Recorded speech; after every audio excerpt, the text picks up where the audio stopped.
I'm going to give you 3 reasons why you should watch the show Clipped, FX on Hulu. And not just because it's the NBA Finals. 1, you almost forgot how wild this scandal was with Donald Sterling and the recordings of him. 2, J. Alphonse Nicholson gives a very intimate look into who CP3 really is when the cameras aren't up and when he's not playing his twin brother in the State Farm commercials. 3, Ed O'Neill is really illustrating just how much of a habitual line stepper Donald Sterling really was, or is. So we're gonna break it down a little further. Hey guys, what's going on? Welcome to Shay and Rell No Story. This is where we break down some of the fun things that are happening in TV and film. I'm Rell, that's Shay, and we're gonna review Clipped as she broke down the 3 reasons why you should watch it, but we're gonna get a little further in detail because I have some differing opinions about the show. You know, I remember when this popped off, and I was so confused about what was going on because I was like, wait a minute, he's got a black girlfriend, but he don't like black people, and the girlfriend don't really consider herself black. She's OJ, okay. This is actually based on ESPN's 30 for 30 podcast called The Sterling Affairs. Well, the story is Donald Sterling was the owner of the Clippers, and he had a mistress that he didn't have sex with, which I think is amazing. He just, I guess, wanted that young female attention, or somebody like attractive on his hip, and he paraded her around with disregard to his wife, which I don't condone, fellas. You stay loyal to your woman. If you don't want Donald Sterling problems, stay loyal. But what happened was he said some disparaging things about African Americans, specifically with Magic Johnson and his mistress, which was a biracial woman, I think Mexican and black. Yeah. And she has like several aliases, by the way. Like, she was going by like V Stiviano at the time, but like she's got like mad aliases, and I think one of them's like her mom's name too. It's like really weird. She's now living a more quiet, subdued life, but she at one point wanted to be the next, I guess, Kim K or something like that. I mean, she was going about it in a whole different route, but hey. One of the big issues was that she recorded Donald Sterling saying disparaging things about African Americans, not wanting them at the game, seated with her. He didn't want her to take any pictures with African Americans. And, the story's going to talk about like some of the other things that he's done in his past and said in his past. But for where we're at the first 2 episodes right now, and the way they're telling the story, it's very interesting for me. I don't know how Shayla feels about it yet. We haven't really talked about it. She said it's worth watching, as she said up front, but it's interesting how they're telling the story in kind of a comedic way, even though it feels like American Crime Story, the way like Ryan Murphy bombastically tells crime stories of old. Like the only one we watched was the OJ one, and it took you. First of all, Cuba Gooding Jr. was playing OJ, so it just was so much like. And Ross from Friends was playing Rob Kardashian. I mean, it was just so much going on. It was like you couldn't take yourself. I think the person that was the most believable was like Courtney B. Vance as Johnny Cochran, because he's just such a phenomenal actor. But it was just like other parts of it were like. Yeah. So glaring. So for me, I think it was a smart move. I'm gonna tell you why I think it's a smart move, why they did it comedically. Yeah. Because the casting is just so ridiculous. Oh my gosh. I mean, first of all, I don't know if they told the Clippers players they was playing the Clippers. Like I feel like they caught people coming out of quarantine or something, because not one person, and I mean the opposing squads they're playing against too, looks like they're in NBA shape, which is wild. Like, whoever's playing Steph Curry, I need to look that up, who's playing Steph Curry. Yeah. It's like, I don't even know. They saw some light-skinned dude on the street and was like, hey. They went to the park. Yo, you look like you have a nice jump shot. Do you want to play Steph Curry? Trust me, we'll cut away from when you release the ball and catch you when it's actually hitting in the rim, and then, we'll do it. I was like, huh? What's the most egregious casting that you've seen? Like the most, where you're like, oh, they didn't even try. And which one's the best? Ooh, that's a tough one. CP3 is like probably, no. It's 2 egregious ones. I love me some Lawrence Fishburne. Y'all was wrong for casting him as Doc Rivers. First of all, Doc Rivers is I'm so taken out of it because Lawrence Fishburne is trying to have this Doc Rivers voice, which is, we all know is traditionally raspy. And there's times you could tell Lawrence Fishburne is remembering he needs to be raspy. So it's like slightly raspy and then it gets a little raspier and you're like, wait a minute, I'm so confused. And Lawrence Fishburne is like not like Doc Rivers shape. So Doc Rivers is still like, considering how mature Doc Rivers is and how long ago he retired, he's in good shape. So it's like, actually, now I think about it, a lot of NBA coaches, they're not in like awful shape if you think about it. I mean, there's some that, but for most part, most of them are in really good. I think because they have to run the court too. Yeah. But Doc Rivers is like in really good shape. And it does take you out of it because he's huskier. Yeah. Not out of shape. He's just husky. J. Alphonse Nicholson and is the worst or the best? Don't come for me, y'all, because I love me some J. Alphonse Nicholson. Like, he is one of my favorite underrated actors, I think, out there. Rell and I love him from P-Valley as Lil Murder. I mean, this dude can rap. This dude can act. And we've seen him in so many varying roles now that we're like, wow, he is very versatile. Not CP3. I think it's just because CP3 is such a polarizing figure in general as a ball player. Yeah. Like, he is one of the most commercial in the NBA because of the State Farm ads. He's already giving you the super comedic side of his personality. So I didn't even realize he was such a serious person. Like, I know he's considered a dirty ball player, to a lot of people, fans of the NBA. He's considered a floor captain now that he's matured. I remember when he was head of the NBPA. And so I knew he always really fought for players' rights. But J. Alphonse Nicholson is such a good actor that you could tell he's trying to find this line of like being the serious side of CP3 and like not at the same time. More so when he's playful with his teammates like DeAndre Jordan. For instance, when the kids was clowning him in the arcade and he like came for the kids or whatever, I was like, ooh. It felt like looked like he was gonna slap that kid for a second. I was like, and because we've seen J. Alphonse Nicholson like put in some work in P-Valley where he took some folks out. Yeah. Or at least that one dude. Yeah. We know that, like, when his face changes, it's like, oof. But so you don't know, like, does CP3 look like that? Does he? Yeah. And because we know we get to see more of the playful side of that's CP3, that's the it tough does thing. take me out of it. So those are the two castings that are the most. Donald Sterling, I don't feel like I watched enough press conferences from him. Yeah. I do believe he was, like, going partially, like, starting to have dementia, things like that. So I do think that there were things that, Ed O'Neill's really tapping into that maybe Donald Sterling was going through at the time. I think that CP3 and Doc Rivers, to me, and JJ Redick. Dang, how did I forget that? Where did y'all find that model? Like, that was the first thing. Even I noticed it. I was like, JJ Redick ain't got no square chin with dimples. I was like, what is going on over here? And I like JJ Redick. No offense, JJ, but come on. Generous like, casting. You are aging well, sir, but they was wrong for that. This dude is like 6'8", like slim. I will say this. Cleopatra Coleman. I don't know what the actual V. Stiviano is because I really don't remember. I just remember thinking, this dude got a black girlfriend. He talking about black people crazy. Okay, and I will say it's one of the best castings that I do see in there is Cleopatra Coleman. The fact that this is the same girl from Dope Sick that was the lover / partner of one of the young ladies that had a severe opioid addiction. I would have never known it was the same girl. It blew me away when I looked it up. I was like, that's her?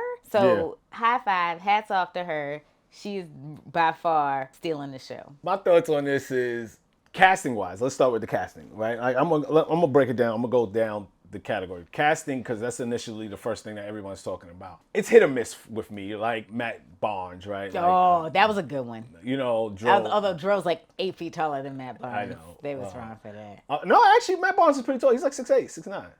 Yeah, he doesn't look like it. I always see him sitting down too. Exactly. I guess that's because he's a podcaster. Like, No, he's like, so that's a pretty good casting. Yeah.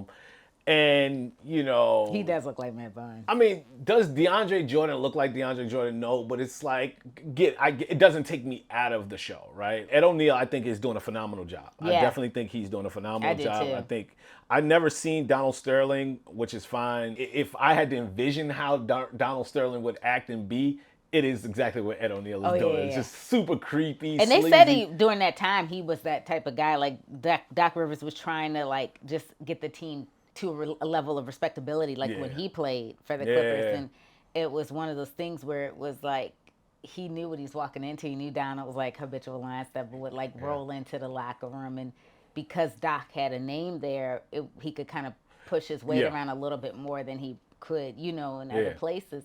I do think what they are tapping into is what probably the setup was. Like, Yeah. you kind of have a man that's starting to lose his faculties. Yes. And then he's, got like the wife they're wealthy enough where she's like, looks the other way of the fact that, he's got girls he rolling with, that aren't her. But the whole thing is just wild. And it is funny how the team like reacts when she comes into the locker room. Yeah. You know what I find, I do find unreal?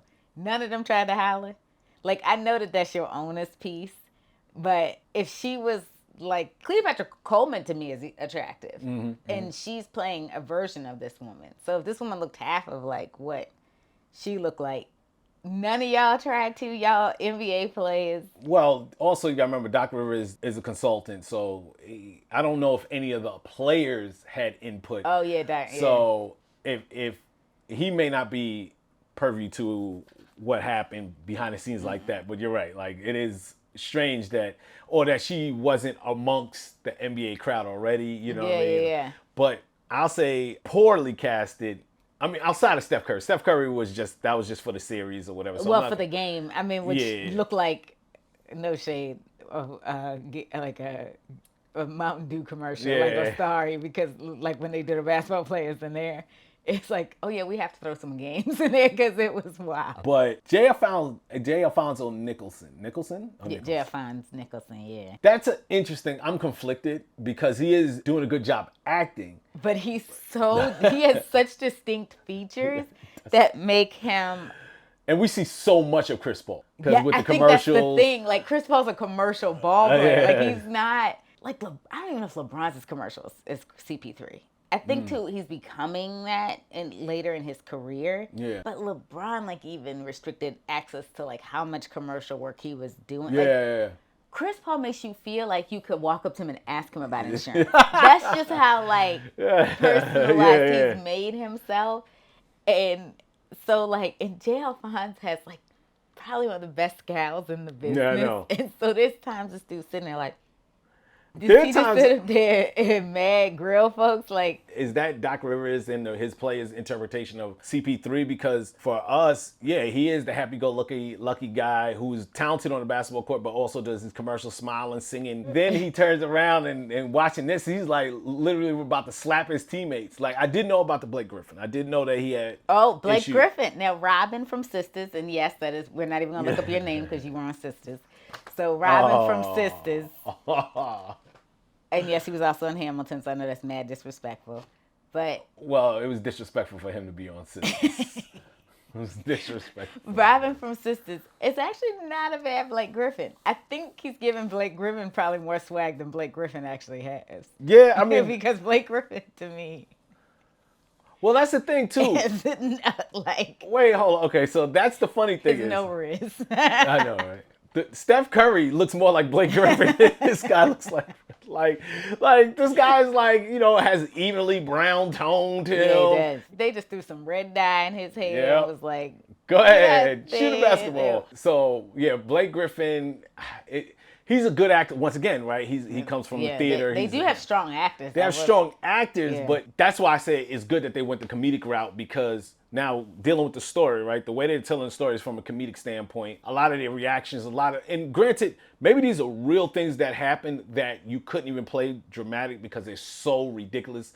It's hard to believe they even happened. So even the team's reaction to the tape coming out, they all thought it was going to be like this inappropriate sex tape with him. I love that someone yelled mixtape. What does he got, a mixtape?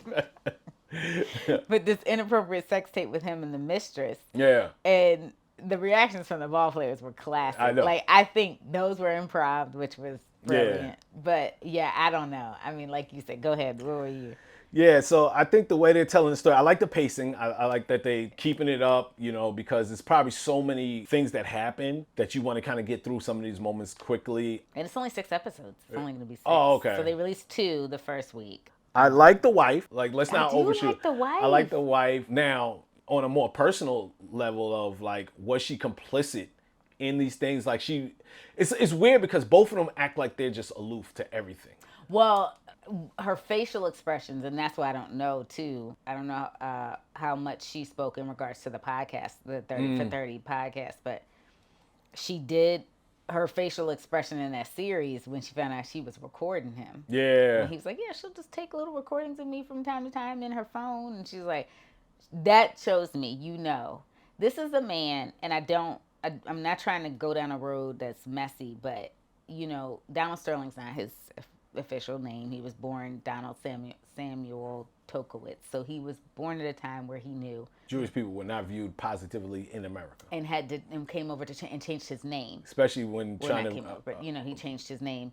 Yeah. He was born in the 30s. So, I mean, it is very understandable, like, why he felt like he needed to, shade his heritage. And not shade it in the sense of, like, being disrespectful, like, what people have had to come over from other descents and change their last names in order to become actors or, whatever have you in different, avenues of business.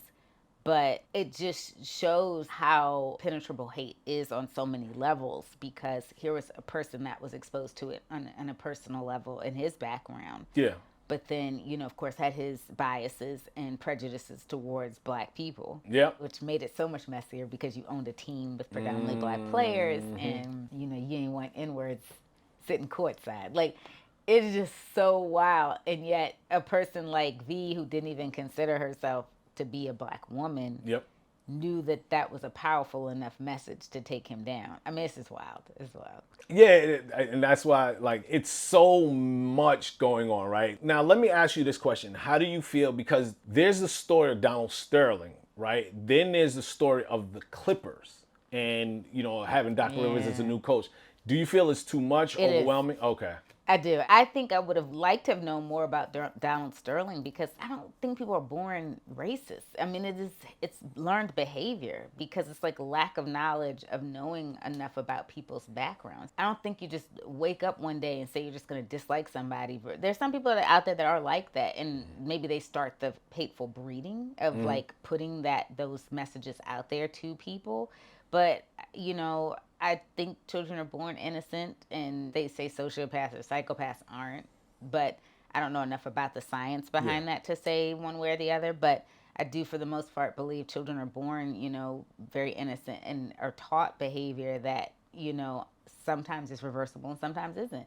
So I don't believe that, like, these are things maybe early on Donald Sterling came out the womb and believed. There's things along the way he picked up. And black people are very easily the group to hate. We are very easy to be the group to get picked on. So because they know you don't have to really apologize to us like that. You don't have to really feel bad for us like that. People are going to keep, after our bodies on the ground, they'll walk over it. So I do think that he figured he was going to come out on the other side of this okay. So I think it would have been nice to maybe see more about him and how he acquired. I mean, this man built, where's this money coming from? Like, he built an empire enough to amass to buy, I think, what was like a $2 billion franchise? Yeah. So it's like, how did that happen? This was something the wife kept trying to protect too. So clearly, and to the point where she sued the mistress before even these tapes came out, like just off of the gifts he was buying her. This is what I do like about the show. They show subtle racism, not overt racism. Right? Yeah. Subtle racism is... People don't realize how damaging that is. I don't want you to take pictures with them. I don't want you to do this even with when them. Doc Rivers shows up, it's like, he has a specific diet. You're supposed to be the coach of this franchise coming in. Carpet should be rolled out for you. Yeah. And the fact that championship coach. Championship coach. And the fact that you actually were a part of the organization as a player. Yep. And you're being brought back. And you're being brought back with like a nasty deli platter. Like, and, those were kind of cool things that they did off the top to show. Like, how he walked in the locker room and treat them like cattle. Like, show me how long your arms are. Yeah, yeah. Or telling Chris Paul, why don't you sing to me? You don't remember? Yeah, but does Chris Paul sing? No, he didn't sing. That's weird. I'm not your show pony. Especially Chris Paul. Like, Chris Paul's so pro-black. But that shoulder injury that Chris Paul has had forever. First of all, nothing else about the Clippers shows that they actually play ball. Like, they're not in shape, any of the actors. But they wrapped Because Chris Paul had a shoulder injury during that playoff run. Pick any playoff run, but okay. I was going to say, because when they had the ice and all the tape on him, I was like, I feel like this is the same shoulder injury he has every season, but whatever. It's like part of his uniform at this point. But that was the most that he looked like a ball player. I was like, oh my gosh. I mean, because even the stuff they throw him in looks like something he'd wear in the State Farm commercial. That's something you see Chris Paul wearing on the street. I know. I don't know. It's just weird. It just felt like they stopped at research at a certain point.